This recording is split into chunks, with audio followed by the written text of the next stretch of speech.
Semangat pagi, selamat siang saya ucapkan kepada seluruh sahabat pembelajar dimanapun Anda berada.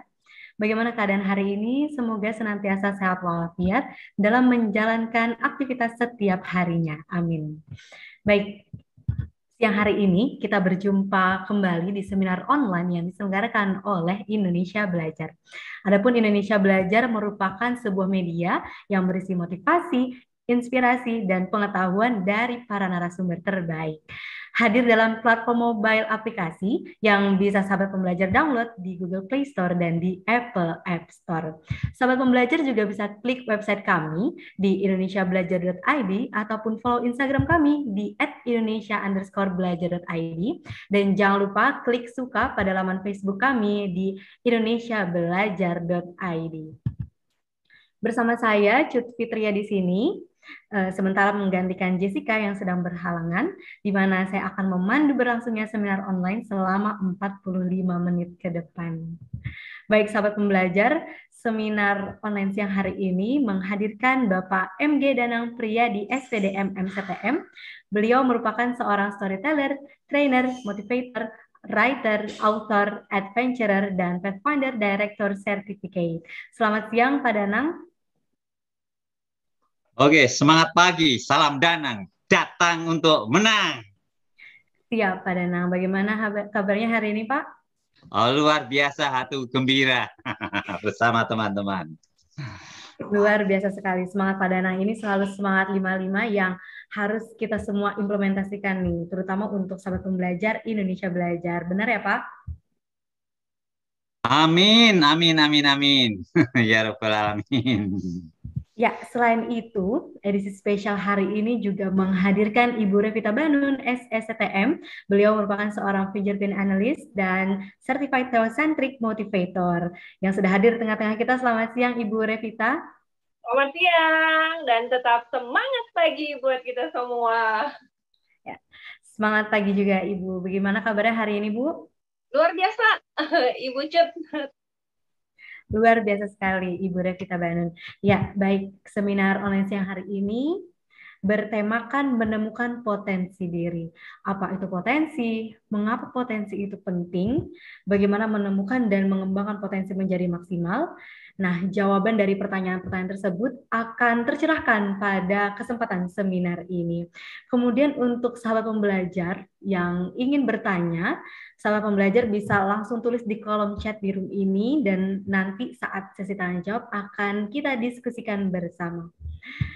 Baik, sahabat pembelajar, kita akan memasuki acara inti. Mari bersama-sama kita simak pemaparan mengenai menemukan potensi diri. Kepada Bapak Danang, disilahkan. Baik, semangat pagi, salam Danang, datang untuk menang. Sebelum Ibu Revita Banun, saya akan membacakan sedikit mengenai potensi. Itu di dalam buku saya 70 cara bodoh hidup bahagia di halaman 32. Ya, sama nanti ada yang dibahas oleh Bu Rere, yaitu mengenai apa yang disampaikan oleh Howard Gardner. Ada multiple intelligences, ya. Jadi semua manusia, semua orang itu punya kecerdasan, punya potensi, ya tinggal dikembangkan. Apa saja itu? Yang pertama itu mathematical and logical intelligence. Jadi orang bisa pandai dalam matematika, dalam berhitung, ya. Ada juga yang language intelligence, ya, pandai bicara, ya, seperti saya ini pandai bicara maka diminta bicara di mana-mana. Mungkin yang lainnya ada yang seperti itu juga, seperti Pak Presiden kita, ya, Bapak Arif Hidayat ini, ya, serta Pak Stefanus ini, lalu Pak Agus Ciawono ini jago-jago bicara ini, maka juga akan kita tampilkan nanti, ya, pada waktunya serta teman-teman yang lain. Lalu ada intrapersonal intelligence, jadi orang yang mengetahui kelebihan dalam diri, merenung, mungkin bisa menjadi penulis, puisi, atau dan seterusnya. Lalu ada interpersonal, orang yang berhubungan baik dengan orang lain. Orang bisa saja nggak pintar, tapi karena punya networking banyak, bisa sukses. Saya ini nggak pintar, tapi punya networking yang banyak dengan BKDZN, dengan Pak Agus, Pak Stef, sekarang dengan Cu, dengan Ibu Rere, dan semua ya ada Pondok Kasih, sehingga Pak Weli dari Gramedia Lombok. Nah, ini menjadi mudah untuk bekerja sama dan berhasil. Lalu ada yang namanya kinesthetic intelligence. Ada orang yang pintar olahraga. Ada satu contoh, atlet dari NTT yang meskipun dalam keterbatasan tapi dia bisa meraih emas. Ya, nanti kita akan bahas. Lalu ada musical intelligence, ya, kepandaian dalam bermusik, membuat lagu dan seterusnya. Nah, itu bisa dikembangkan. Lalu kemudian ada spatial intelligence, suka melukis, menggambar. Nah, bisa orang menjadi sukses karena punya hobi bakat yang seperti ini. Lalu ada natural intelligence seperti petani, nelayan yang dia bisa tahu bagaimana subur, bagaimana banyak ikan dan seterusnya. Jadi setiap orang punya, bukan hanya bakat, talenta, potensi ini dikembangkan 2 kali, 3 kali, 5 kali, bahkan 10 kali lipat. Saya punya teman ya di Amerika sana, dia bekerja, saya lihat gajinya 20 kali lipat dari saya di sini. Jadi nanti kita bahas dan Ibu Rere akan mengupas tuntas dan kita bisa ada tanya jawab. Silakan Cut, kita akan mulai bersama Ibu Rere. Semangat pagi, salam Danang, datang untuk menang. Silakan Cut. Ya, siap Pak Danang.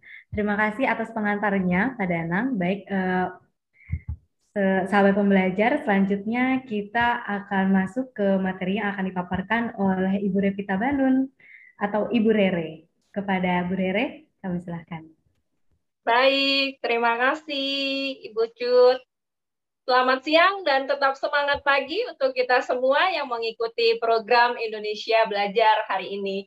Terima kasih buat kesempatannya untuk saya mengikuti dan memaparkan mengenai potensi diri.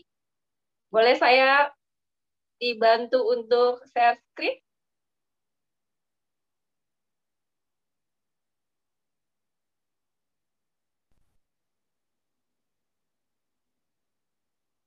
Baik, perkenalkan sebelum saya memulai presentasi saya, nama saya adalah Revita Banun, SE CTM. Saya seorang fingerprint analyst dan seorang certified theocentric motivator. Hari ini saya akan membahas mengenai potensi diri.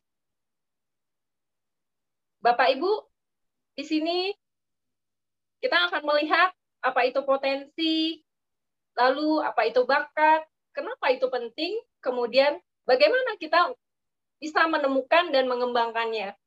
Kelas selanjutnya boleh? Potensi adalah kemampuan yang mempunyai kemungkinan untuk dikembangkan, baik yang sudah dikeluarkan, yang sudah terlihat seperti itu Bapak Ibu, ataupun belum dikeluarkan di dalam diri kita. Jadi setiap kita mempunyai potensi masing-masing di dalam diri kita ya Bapak Ibu. Nah, potensi biasanya sering juga kita kenal dengan yang namanya bakat. Seperti itu ya. Bakat di sini adalah seberapa cepat kemampuan atau keterampilan kita meningkat saat kita berlatih dalam satu bidang. Dalam kita mengeluarkan potensi itu, seberapa cepat kita mengeluarkannya. Itu lebih dikenal dengan bakat. Seperti itu ya, sahabat pembelajar. Sampai di sini, nangkep ya? Bu Cut? Oke, kita lanjutkan.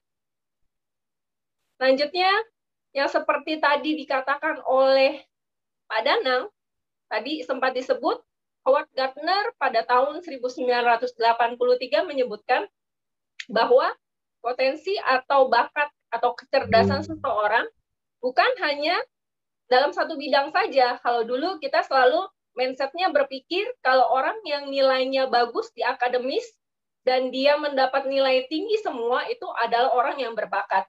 Ternyata setelah ditemukan oleh Howard Gardner, dalam multiple intelligence-nya ini, dia memaparkan bahwa kecerdasan seseorang itu ada 8 jenis. Yang seperti tadi disebutkan oleh Pak Danang ya Pak ya. Nah, itu kurang lebih seperti interpersonal, intrapersonal, bodily kinesthetic, naturalis, dan seterusnya, seperti yang ada di sini. Nah, di dalam diri kita, 8 kecerdasan ini sebenarnya ada semua di dalam diri kita, gitu loh. Jadi jangan bilang kalau kita nggak jago matematika, kita nggak punya potensi matematika gitu, salah gitu loh. Sebenarnya semua itu ada di dalam diri kita, namun di dalam diri kita itu ada tingkatannya, atau yang dinamakan dengan gradasinya, seperti itu. Nah, ada yang sangat kuat, nah ada yang kuat, ada yang middle, atau yang sangat rendah. Nah, Bapak Ibu, sahabat pembelajar, jika kita ingin mengembangkan potensi unggul di dalam diri kita, maka kita harus berfokus yang namanya dengan kecerdasan yang paling unggul di dalam diri kita. Seperti itu. Sampai di sini Pak Arif Hidayat bisa mengikuti Pak? Oke. Baik, saya lanjutkan. Kemudian, nah, Bapak Ibu, nah seperti di gambar ini kita bisa melihat nih ya, di dalam sebuah hutan ada sebuah pertandingan. Nah, di dalam pertandingannya itu semua hewan disuruh katanya melakukan pertandingan adalah memanjat pohon. Kita bisa bayangkan ya, semuanya katanya untuk suatu pertandingan yang adil, semuanya harus memanjat pohon. Nah, pulanglah mereka, setelah pulang mereka berlatih. Salah satunya ikan yang di sebelah sini. Nah, ikan ini berlatih dengan keras, dia terus berlatih memanjat pohon sehari, 2 hari, 3 hari. Nah, lama-lama dia stres sendiri. Kok saya nggak bisa-bisa naik pohon? Nah, temannya datang. Si monyet bilang, gitu aja nggak bisa.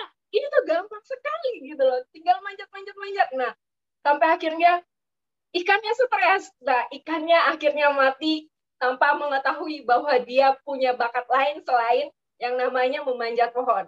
Nah, seperti itu Bapak Ibu, diri kita terkadang instruksi dari lingkungan kita mengatakan kita tidak bisa melakukan sesuatu. Misal, kita mungkin tidak jago di matematika, tapi mungkin saja kita jago di bidang linguis seperti Ibu Cut yang pandai berbicara. Nah, bukan berarti kita bodoh gitu loh, seperti itu.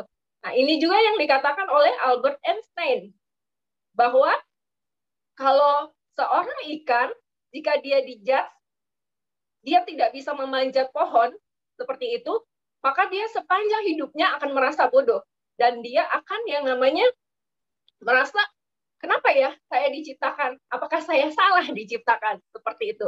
Nah, inilah mengapa kita penting mengetahui potensi kita. Karena kegagalan menemukan potensi dan melepaskannya yang dititipkan dalam diri kita merupakan kerugian bagi dunia. Kalau kita nggak tahu apa yang menjadi potensi maksimal kita, itu merupakan kerugian loh bagi dunia.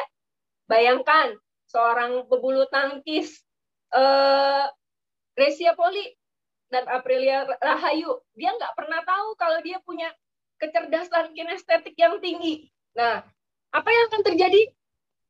Bangsa Indonesia mungkin tidak akan membawa medali emas, bukan?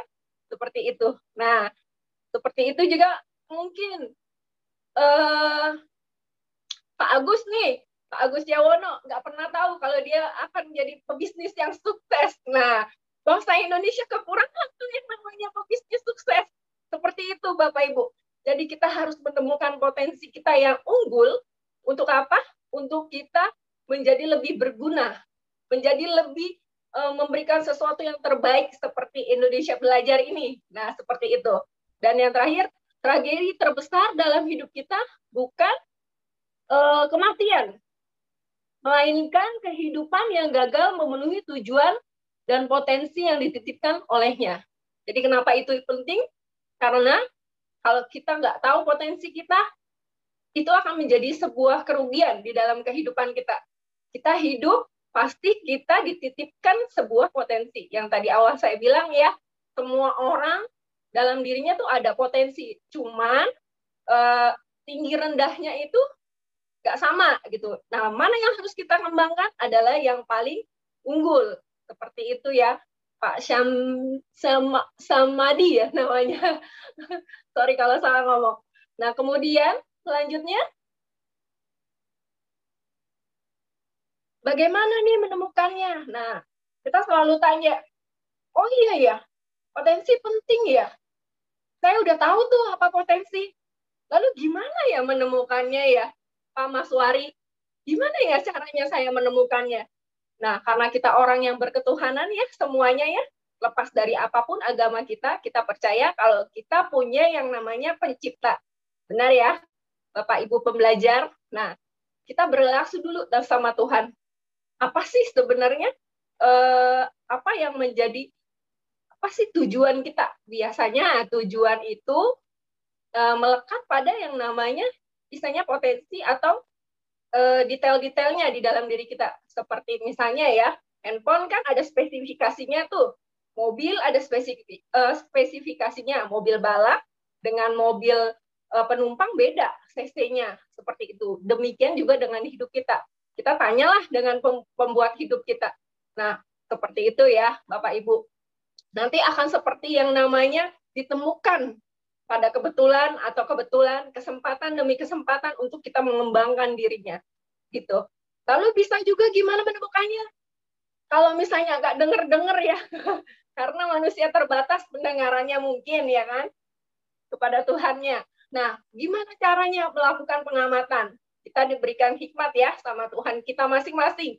Kita mengamati, kita mengobservasi. Apa sih sebenarnya kelebihan saya? Kelebihan yang kira-kira orang lain tuh datang ke saya untuk meminta bantuan itu. Misalnya ke Pak Danang gitu loh. Ke Pak Danang untuk meminta bantuan apa gitu. Seperti itu. Misalnya juga ke siapa lagi? Ke Bapak Ibu yang lain, ke Pak Stefanus tentang pelajaran seperti itu. Nah, kita harus menemukan tuh dengan mengamati, dengan mengamatinya. Nah, setelah mengamati mungkin kita kurang yakin nih. Bisa juga dilakukan dengan assessment. Bapak Ibu, sekarang zamannya teknologi sudah canggih, benar ya. Jadi kita semuanya bisa mengakses semua informasi. Bapak Ibu bisa melakukan dengan assessment. Bisa dengan cara yang namanya ada MBTI kah, atau yang namanya foto karakter kah, atau yang namanya macam-macam. Atau seperti saya, seorang fingerprint analyst, saya bisa istilahnya membantu Bapak Ibu menemukan yang namanya potensi melalui sidik jari. Seperti itu ya Bapak Ibu. Kemudian next.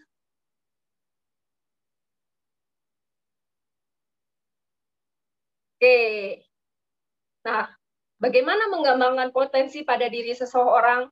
Kalau kita mau mengembangkan potensi kita, Bapak Ibu, Pak Puji mau mengembangkan potensinya, yang pertama harus diketahui adalah, tahuilah karakter dasarnya Bapak Ibu. Karakter kita tuh apa? Gitu loh. Apa yang membawa kita karakter kita?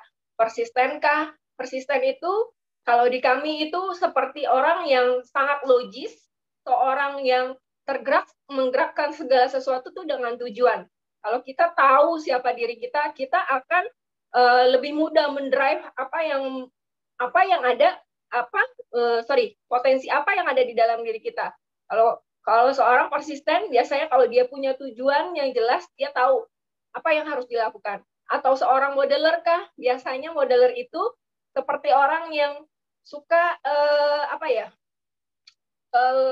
biasanya dia mengeluarkan potensinya kalau dia didukung oleh lingkungannya. Kalau lingkungannya mendukungnya, dia akan mengeluarkan potensinya. Atau seorang absorber kah yang pandai nampung, biasanya suka di belakang layar. Atau seorang reverse kah yang suka yang namanya mengkritik dan suka yang berbeda. Kita harus tahu. Kenapa harus tahu? Kalau diri kita tahu siapa kita tahu gimana cara kita belajarnya. Atau kita tahu mungkin nih kita punya anak di rumah seperti apa, nah itu akan lebih mudah untuk mengembangkannya. Kemudian bagaimana mengembangkan potensi pada diri seseorang? Kenalilah gaya komunikasi atau gaya belajarnya. Misalnya Pak Doni di sini gaya belajarnya visual. Visual itu biasanya dengan melihat itu belajar. Jadi potensi setelah ditemukan bagaimana mengembangkannya harus digali terus. Belajar ya. Belajar itu misalnya dengan kalau orang visual, dengan membaca, dengan yang namanya sesuatu yang bergambar, seperti itu. Atau auditory. Auditory itu dengan kekuatannya di telinga. Jadi dengan telinganya dia bisa menangkap apa yang orang katakan atau ceritakan. Seperti itu. Atau dengan kinestetik. Kinestetik itu dengan bergerak ya Bapak Ibu. Dengan gerakan-gerakan, dengan yang namanya melakukan, dia bisa yang namanya belajar. Terus kenali ketertarikan dan minatnya. Minatnya di mana? Seperti itu. Selanjutnya.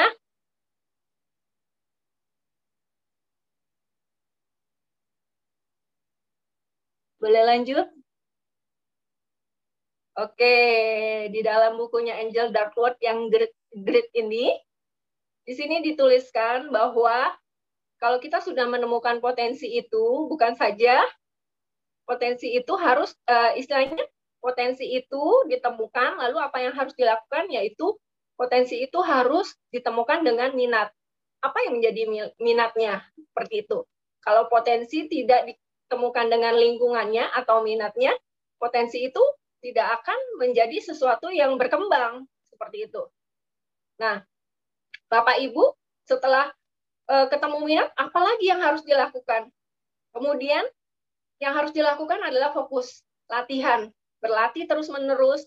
Bapak Ibu, mungkin banyak orang yang istilahnya punya potensinya banyak ya, semuanya serba bisa, semuanya istilahnya full be very strong.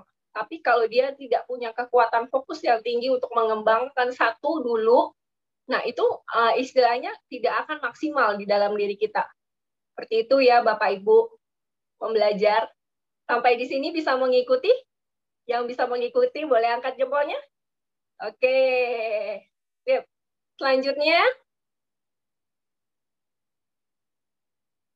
Nah, kalau kita sudah selesai istilahnya melakukan apa yang menjadi bagian kita, nah itu akan menghasilkan sebuah kesuksesan.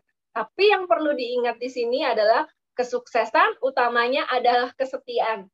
Kesetiaan kita untuk mengembangkan potensi satu persatu. Kadang ada orang yang namanya generalis. Orang generalis itu orang yang serba bisa. Semua bisa dikerjain, semua bisa maksimal menurut dia. Tapi kadang-kadang orang generalis itu bisa, tapi hanya sebatas tidak menguasai keseluruhan gitu loh. Apa yang menjadi misalnya dia bisa semuanya. Semuanya dia bisa, tapi tidak spesifik. Seperti itu.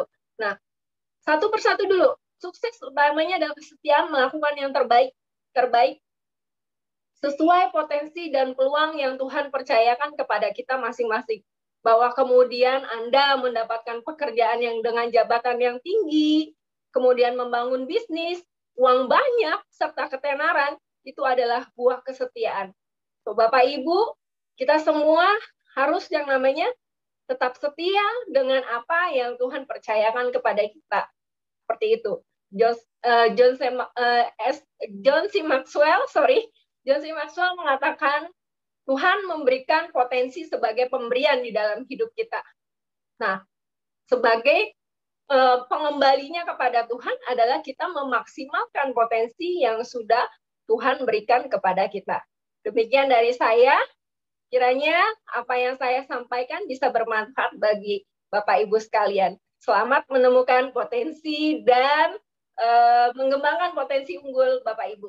Terima kasih. Baik, terima kasih kepada Ibu Revita, Ibu Rere atas pemaparannya terkait potensi.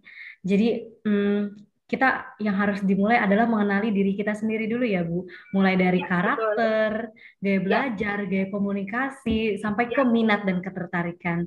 Nah, mungkin dari hasil pemaparan Ibu Rere, dari sahabat pembelajar, ada yang ingin bertanya, silahkan raise hand atau... Sebentar, Cut. Saya mau menyapa ini, presiden-presiden pada datang ini. Bapak Elo Saluku, wah ini terhormat Bapak datang. Dan ini buku beliau ya, ini TML ini, ya, an invitation, itu, ini lengkap ada di sini.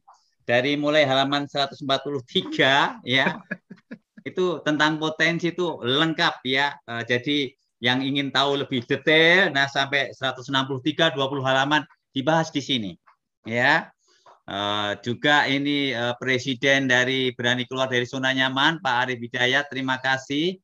Jadi ini para petinggi-petinggi dari Capstone, Pak Eloy ya, yang CTM itu beliaulah owner dan pendirinya, ya, itu Pak Eloy Saluku, terima kasih. Lalu tangan kanan dan juga ini Presiden dari Sekolah Tinggi CAIHS ini Pak Stefanus juga ada di sini, luar biasa. Nanti Pak Agus Siawono juga mestinya bisa juga tampil. Jadi ini banyak tamu-tamu yang luar biasa ya. Ada Bapak Ersam Mani, Bapak Ibu Ayu Rubiati, Fitra, Ibu Masfarti, Roshid. Lalu Bapak Weli dari Lombok, ada Adeline dari Palangkaraya, Kalimantan Tengah, lalu Sulfa, lalu ada Ibu Fani dari Pinang Ranti, lalu ada Bapak Muslim dari Banda Aceh, lalu ada Bu Kus Indiah yang selalu setia, Bapak Jafar M. Nasser, lalu Bapak Doni Darmawan, Ibu Yeni Suryadi, lalu ada Bapak Brialin, Bapak Budiman Santana, nanti suatu saat juga akan tampil di sini. Lalu Pak Elo ini mestinya sekali-sekali tampil ya Pak di sini ya Pak ya. Tolong alokasi ada waktu Bapak hari Kamis jam 2 sampai jam 3 sekali-sekali untuk membahas lebih lengkap mengenai ini Bapak. Lalu kemudian ada Bapak Puji Rahmat, Bapak Tun Mukminah, dan masih banyak lagi. Ini ada berapa ratus ini yang kumpul di sini ya. Oke, silahkan dilanjut Cut Fitri ya. Ya, baik. Terima kasih Pak Danang. Selamat siang juga, semangat pagi untuk seluruh sahabat pembelajar yang sudah bergabung. Tadi ada pemaparan dari Ibu Rere tentang potensi, yang mana jika potensi yang tidak ditemukan dengan minatnya atau dengan lingkungannya, maka potensi tersebut tidak akan berkembang. Nah, mungkin dari sahabat pembelajar ada yang ingin ditanyakan kepada Ibu Rere atau kepada Pak Danang, disilahkan.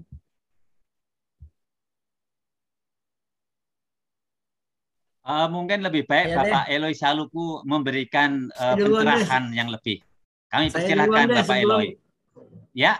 Saya duluan sebelum masternya saya duluan. Oh ya, boleh. Presiden silakan, dulu, Presiden. Silakan Pak Presiden. Presiden harus dulu. Terima kasih. Selamat siang. Salam semangat, tetap sehat untuk Indonesia. Ini luar biasa. Ini baru kali ini nih Indonesia belajar dihadiri petinggi-petinggi. Biasanya saya yang nongkrongin Pak Eloy, tapi Pak Eloy luar biasa. Sejak Pak Eloy pindah jadwal, saya jarang ini ngikutin siaran Pak Eloy ini pindah jadwal. Tapi tetap saya ikuti terus deh. Ini. Baik, Mbak Revita, menarik Pak. Ini, menarik profesi fingerprint analis ini. Ada sekolahnya nggak Mbak? Ini Mbak. Kalau ada sekolahnya, mau sekolah juga kita nih. Silakan Pak, kalau mau bergabung nanti bisa kontak saya. Oke. Baik. Kalau kita bicara potensi, kita semua yakin deh. Kita lahir ke dunia ini kan Tuhan menghadirkan kita ke dunia ini kan nggak percuma gitu kan. Artinya kehadiran kita di dunia ini dibekali dengan potensi yang sangat luar biasa. Makanya saya sering mengatakan, kalau Anda tidak berani keluar dari zona nyaman, potensi Anda itu mati, kira-kira gitu loh. Banyak potensi yang bisa kita eksplor, apa saja. Nah, maka menarik ini, menganalisis potensi ini. Kita kan tahu ini, potensi kita banyak, tapi nggak tahu apa sih keunggulan, di mana sisi keunggulan. Barangkali Mbak Rere bisa kasih pencerahan kepada untuk mencari potensi yang sesuai dengan kita itu seperti apa sih? Dari saya itu. Makasih. Baik, terima kasih Pak Arif Hidayat pertanyaannya. Jadi pertanyaannya saya ulang ya Pak, bagaimana menemukan potensi yang paling unggul dalam diri kita ya Pak?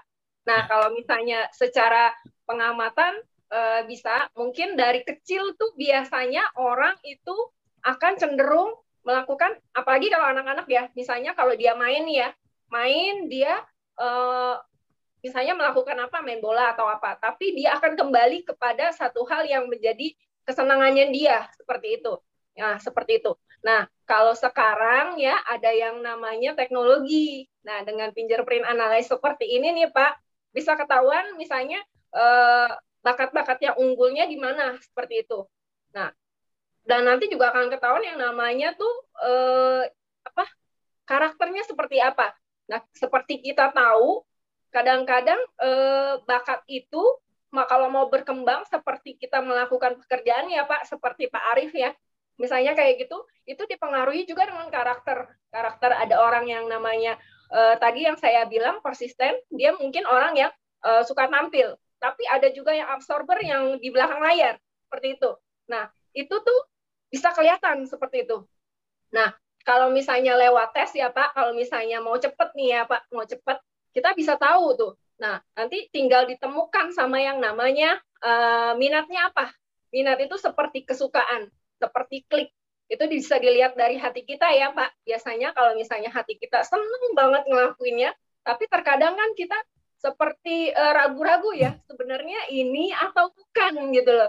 Tapi setelah kalau kita tahu apa yang potensi unggul kita, kadang ada juga loh orang yang misalnya potensi unggulnya semuanya menyebar rata, jadi semuanya bisa. Itu biasanya orang-orang yang multitasking, semua bisa dikerjain sama dia. Nah dengan kita tahu seperti ini, lebih mengerucut lagi tuh nanti. Sebenarnya minatnya tuh apa yang benar-benar kalau dia kerjain tuh maksimal. Nah, fungsinya seperti ini kita tes. Jadi kalau misalnya kita tes itu kita lebih tahu, oh ternyata saya orang multitasking gitu loh. Orang multitasking apa yang harus kayak saya lakukan untuk unggul. Nah, itu balik lagi nanti setelah kita tahu, nah kita istilahnya sesuaikan tuh dengan isinya hati kita, logika kita berpikir, seperti itu karakter kita, seperti itu Pak. Cukup menjawab? Apa ada yang mau disanggah Pak? Yang mau ditambahkan? Mantap. Terima Baik, kasih Pak. Ya, terima kasih kepada Ibu Rere atas jawabannya. Semoga jawaban dari Ibu Rere sudah terjawab ya Pak Arif ya. Semoga membantu. Ya, mungkin ada kesempatan untuk sahabat pembelajar lainnya yang ingin bertanya, silakan. Menambah pencerahan Pak Eloy. Terima kasih Pak Danang. Salam kenal Ibu Cut Fitria. Ya, dan salam hormat kepada Bapak Presiden, Bapak Arif Hidayat. Dari berani keluar dari zona nyaman, ada bapak-bapak, ibu-ibu sekalian di sini, Pak Agus, Pak Budiman Santana, Pak Sam Ani, wow, tadi saya lihat ada Pak Stefanus, dan sebenarnya hadir di sini untuk memberikan dukungan kepada Kakak Rere. Terima kasih Pak. Ya, jadi terima kasih Pak Danang. Pak Danang membawa banyak inspirasi bagi Indonesia, dan ini menjadi platform tempat sahabat-sahabat juga ya, Certified Theocentric Motivator untuk terus berbagi sambil terus belajar. Jadi alhamdulillah, terima kasih Pak Danang datang untuk menang. Terima kasih dan sampai jumpa. Loh, mana pencerahannya? Jangan Pak, nanti kapan-kapan silakan. Ini panggung untuk Kakak Rere. Sudah bagus sekali ya. Jadi Pak Danang, saya sangat hormat kepada Pak Danang. Silakan Pak, nanti kapan waktu diberikan dengan senang hati saya mampir di sini supaya Kakak Rere bisa all out Pak sore siang hari ini. Terima kasih. Amin. Terima kasih Pak Eloy. Terima kasih Bapak, terima kasih. Silakan Ibu Cut. Ya, thank you. Ya, terima kasih Pak Eloy Zaluku atas penyampaiannya. Ya, baiklah. Untuk sahabat pembelajar lain yang ingin bertanya, disilahkan.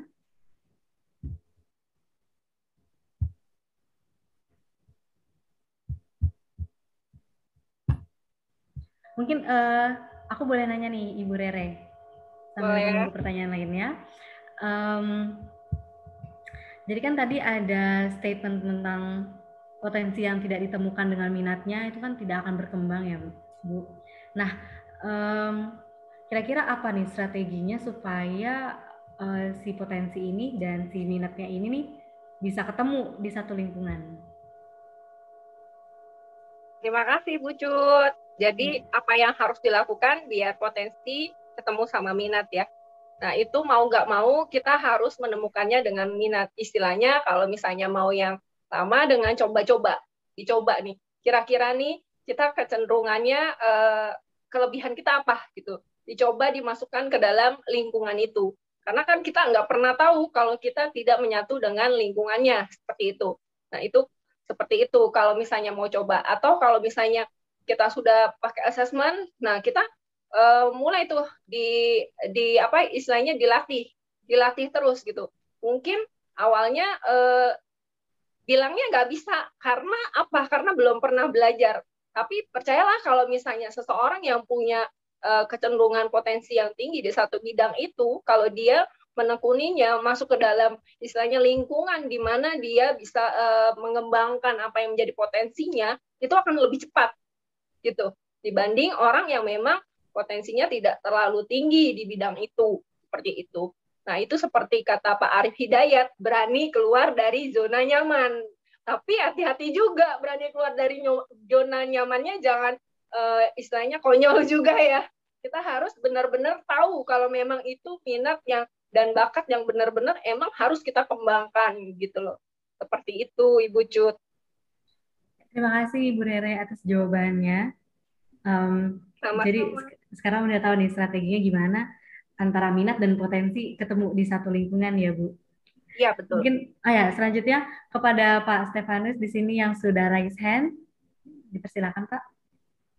Terima kasih Fitria. Halo Kak Rere, boleh nggak sih dijelaskan lebih lagi tentang melihat potensi diri ini dari tadi yang keilmuan yang Kak Rere miliki gitu. Tadi juga Pak Arif kan juga minat tuh untuk belajar ya tentang keilmuan tersebut. Saya juga kayaknya pengen dalami karena saya juga certified di DISC untuk melengkapi itu kan tidak ada salahnya ya. Terima kasih Kak Rere. Jadi kalau misalnya dari fingerprint analysis itu lewat metode ini sih Pak, seperti alat yang seperti kalau kita aksen gitu ya, aksen sidik jari.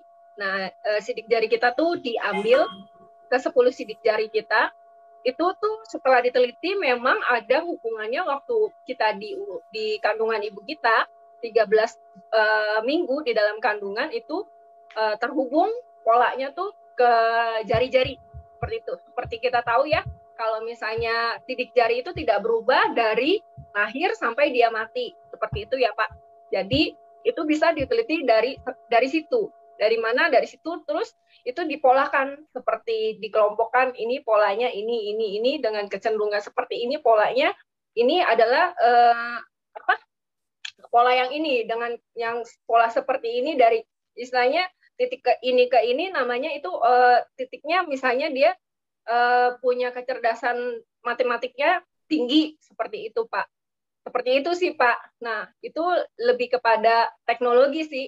Jadi nanti diambil kemudian nanti diamatin masuk ke dalam istilahnya alatnya itu ada apa sih namanya? Alat baca ya. Labnya. Nah itu terbaca seperti itu. Pola sih Pak. Seperti pola ya. Iya, ini nggak ada hubungannya ya Kak Rere sama itu pembacaan garis tangan itu, nasib garis tangan. Kalau garis tangan kan jadinya kan kita nanti ditentuin nih Pak Stefanus nanti jadi pengajar yang luar biasa 10 tahun ke depan. Nah, seperti itu. Kalau ini enggak, kita cuma tahu istilahnya waktu awal Tuhan membentuk kita istilahnya gitu, itu tuh bawaan lahirnya atau bahasa bahasa apa? Bawaan orangnya tuh apa gitu loh. Bawaan yang melekat pada diri kita tuh seperti apa, karakter dasarnya seperti apa, gitu sih Pak. Lebih ke situ sih Pak. Jadi tidak bisa menentukan yang namanya nanti 10 tahun ke depan orang ini akan jadi apa gitu, enggak. Tapi hanya menentukan apa yang kecenderungan bakat dia tuh apa, potensi dia apa, terus gaya belajar dia yang paling maksimal tuh di mana menangkap informasi. Berikut dengan karakter, gitu Pak. Seperti itu sih Pak. Ya. Dan ini dapat dibuktikan secara empiris ya, secara ilmiah Pak. Empiris dapat telah terbukti ya ke ini. Ya Pak. Jadi itu semacam pengumpulan pola-pola sih Pak. Ya. Waktu dulu di Taiwan dari awalnya. Oh ya. Itu Pak. Terima kasih Kak Rere. Sama-sama Pak. Ya terima kasih Ibu Rere atas jawabannya. Tadi pertanyaan dari Pak Stefanus betul-betul teknis sekali ya Pak tentang teknologi dari fingerprint itu sendiri ya Pak. Baik, mungkin ada lagi sahabat pembelajar yang ingin bertanya kepada Ibu Rere ataupun Pak Danang, disilahkan. Di sini banyak pimpinan pengadilan hadir, tanya dong biar minatnya seperti apa, bakatnya seperti apa. Banyak pimpinan pengadilan nih Pak Erlo yang hadir nih. Wow, silakan Bapak. Saya izin bertanya. Ya, silahkan Pak Doni Dermawan.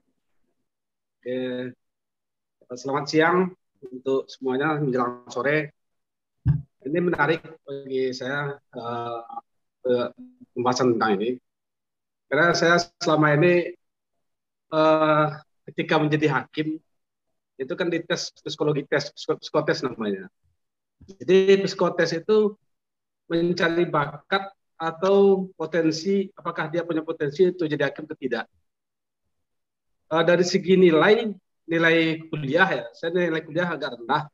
Itu IPK saya cuma 2,99. Tapi saya nyatakan lulus, tapi waktu itu saya belum tahu potensi saya itu apakah memang saya bisa menjadi hakim atau tidak. Saya belum paham potensi diri saya waktu itu. Dan saya awal setelah diterima menjadi hakim, itu saya merasa gamang.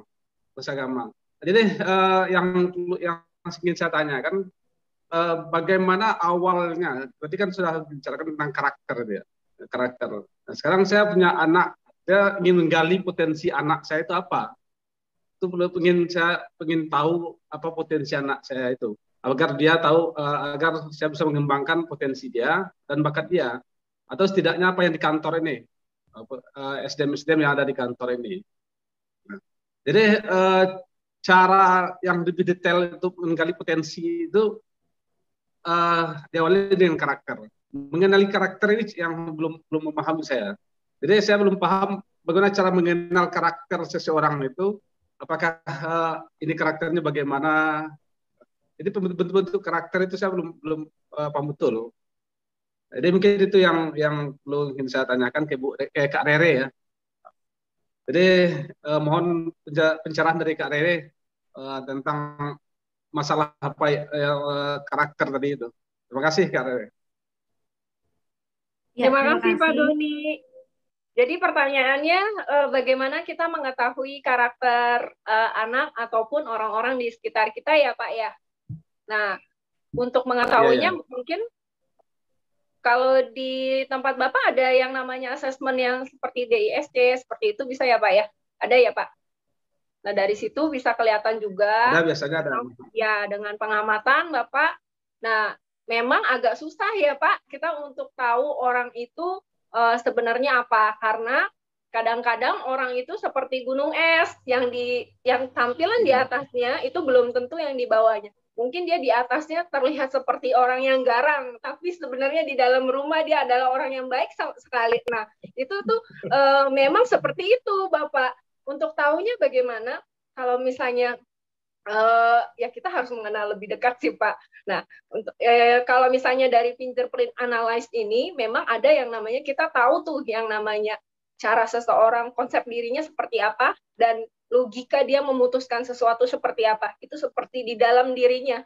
Apa yang melatar belakangi dia untuk menampilkan dirinya. Karena kadang-kadang tuh ada orang memang yang seperti di luarnya keras, tapi di dalamnya dia sebenarnya lembut. Seperti orang modeler, yang sebenarnya dia nggak enak gitu, tapi dia harus melakukannya karena memang di luar dia dituntut seperti itu. Seperti itu sih Pak. Kalau misalnya untuk mengenalnya itu seperti apa, mungkin dengan pendekatan atau dengan ilmu-ilmu yang ada, mungkin bisa Pak lebih membantu gitu Pak. Dari saya seperti itu. Apakah ada yang mau ditanyakan lagi Pak? Cukup menjawab?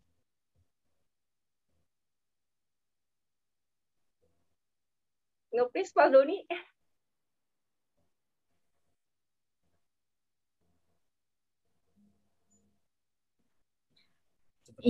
Sepertinya koneksi itu. Yang jelas Pak Doni undang Pak Eloy. Kalau untuk pegawai-pegawai diundang Pak Eloy. Oh iya benar Pak. Udah masternya tuh, master teacher. Terima kasih Bapak, terima kasih Kakak Rere. Ya, itu tadi jawaban dari Ibu Rere atas pertanyaan Pak Doni. Semoga menjawab ya Pak. Oke, terima kasih. Ya. Intinya mungkin pendekatan mungkin awalnya. Ya Pak. Ya, baik. Untuk sahabat pembelajar yang lain, mungkin ada yang masih ingin ditanyakan kepada Ibu Rere dan Pak Danang. Silahkan.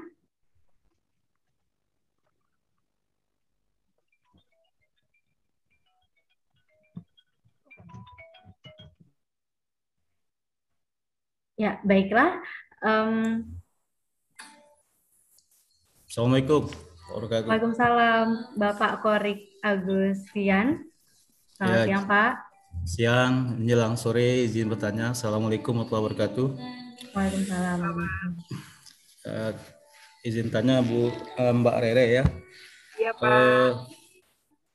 Lebih sulit mana mengenali potensi diri sendiri atau mengenali potensi orang lain?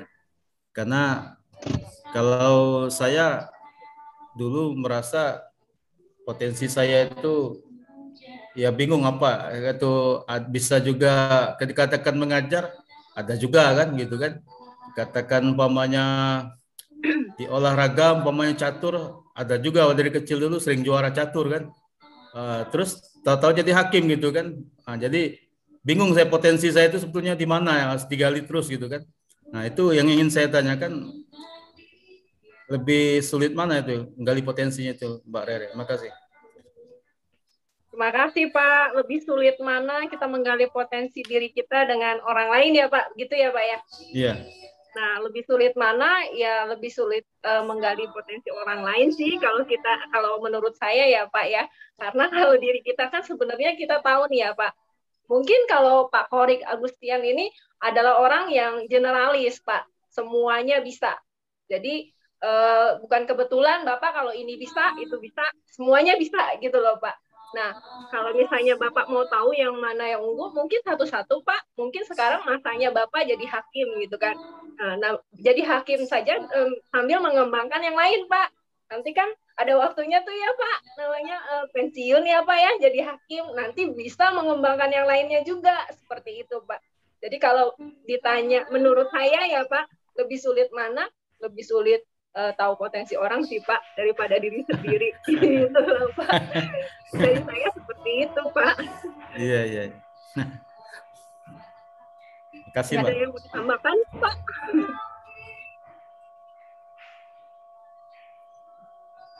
Ya, bagaimana Pak Korik Agustian atas jawaban dari Ibu Rere?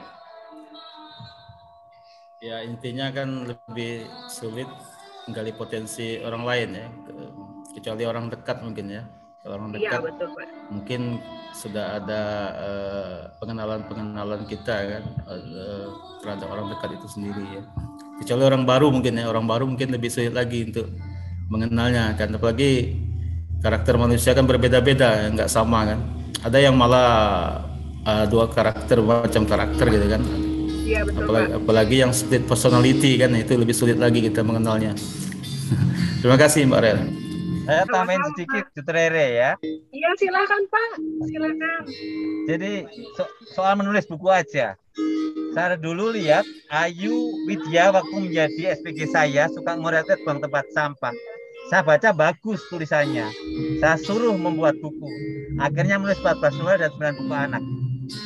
Tapi sebaliknya, yang lihat saya banyak ngomong, mestinya omongannya bisa itu dalam buku. Akhirnya kita saling membantu. Sekarang akan muncul buku saya yang keempat, 50 chances dan solusinya. Itu dapat apresiasi dari Pak Eloy Saluku waktu baru judulnya aja, beliau udah tertarik. Bagus ini. Terima kasih Pak Eloy supportnya. Nanti November akan muncul Pak buku itu. Jadi ini orang lain ya, mungkin Pak Eloy bisa nambahin ya, bisa mendorong memunculkan potensi kita yang terpendam, akhirnya menjadi luar biasa. Bagaimana Pak Eloy? Silakan. Terima kasih Pak Danang. Selamat Pak untuk bukunya. Sungguh Bapak selalu memberikan inspirasi. Ya, memang komunitas orang lain bisa memberikan dorongan ya Pak Danang dan Ibu Bapak sekalian. Dan betul Bapak Korik, tergantung kedekatan kita kan ya kalau melihat potensi orang lain. Seperti anak saya. Saya ini ada 2 anak, satu 12 tahun, satu lagi 10 tahun. Nah, saya sejak, let's say, 5 tahun yang lalu sudah melihat bahwa anak pertama saya itu potensinya di seni art. Loh kok bisa tahu? Karena memang saya perhatikan tanpa disuruh dia suka ngelukis, dia suka ngegambar, dan persis seperti Ibu Rere tadi sampaikan, dimulai dari apa sih minat kecenderungannya. Biasanya sih dimulai dari sana dulu sih Pak, ngeliat. Nah, sayangnya seringkali dalam perjalanan kita, ketika nanti sudah mulai masuk SD, SMP, SMA, dan kuliah, kita itu tidak lagi mengejar atau mengerjakan hal-hal yang berhubungan dengan potensi kita. Itu yang disayangkan. Loh kenapa? Karena pola asuh ya, dan cara kita di dalam sistem pendidikan kita yang sekarang sudah jauh lebih baik ya Bapak Ibu. Tapi dulu kan nggak seperti ini. Kayaknya anak-anak kalau nggak bisa matematika kayaknya ada yang kurang. Harus bisa matematika. Padahal kan tidak begitu. Tadi Kakak Rere sepertinya, I don't know, sempat menjelaskan mungkin tentang multiple intelligence, kecerdasan majemuk misalnya begitu ya. Bahwa ada orang-orang yang memang jagonya hitung-hitungan. Ada orang-orang yang jagonya justru dalam sisi bahasa. Ada yang menulis seperti Pak Danang. Ada yang malah sukanya tuh berpikir yang yang dalam-dalam sehingga menjadi seorang filsuf. Nah, jadi saya pikir kedekatan Pak untuk mengenal orang lain ya, anak buah kita, spend time dengan mereka, dan itu juga yang kita seringkali kan nggak punya ya, karena we are just too busy, kita terlalu sibuk. Mari kita mulai dengan anak-anak dulu yang di rumah ya. Kalau anak saya yang kedua, kalau sekarang ditanya Kat, nanti kalau udah besar kamu apa sih keinginannya mau jadi apa? Dulu dia bilang mathematician, dia senang banget matematika. Tapi 1 tahun terakhir dia agak galau. Karena apa? Semuanya sama aja katanya. Nggak bisa dipaksakan. Yang paling penting kita sebagai orang tua kita dukung saja. Karena toh saya juga baru menemukan potensi saya di atas usia 20 tahun Pak Danang. Dan sekarang pun masih terus dieksplor terus. Betul Pak Danang, di dalam buku TML itu ada satu bab membicarakan mengenai how to-nya, disingkat dengan story atau kisah. Dan betul sekali tadi Ibu Rere menyampaikan, mari mulai dengan apa yang disukain dulu. Tapi selain yang disukain, nah kecepatan belajarnya penting. Jadi 2 hal ini. Yang pertama, kesukaan. Yang kedua, kemampuan belajarnya. Kalau 2 hal ini sudah ketemu, selain dari fingerprint, ini bisa menjadi salah satu indikasi bahwa memang ini minatku. Ya toh? Aku suka. Nah, misalnya Bapak Korik Agustian sebagai seorang hakim, entah kenapa kalau lagi ada kasus gitu ya, misalnya ada pasangan yang datang, wah mau bercerai gitu misalnya kan ya, entah kenapa Bapak itu senang memikirkan bagaimana solusinya. Nah, itu salah satu indikasi pertama tuh, apakah Bapak sudah di track yang benar. Tapi kalau setiap ada kasus, Bapak itu berpikir, aduh, boy, kasus lagi. Nah, ini mungkin jadi indikasi, Pak. Bukan minat Bapak sebenarnya itu. Nah, itu kan Bapak yang tahu. Nah, kalau di dalam coaching and counseling, ini bisa ditemukan tuh Pak dengan pertanyaan-pertanyaan, memberikan waktu untuk Bapak untuk berefleksi. Iya ya, sebenarnya sih suka sih sebagai hakim sih. Tapi kalau aku diberikan waktu ya, nggak ada masalah dengan uang, aku diberikan kesempatan melakukan apa aja yang aku suka, kayaknya aku mau menjadi seorang theocentric motivator loh.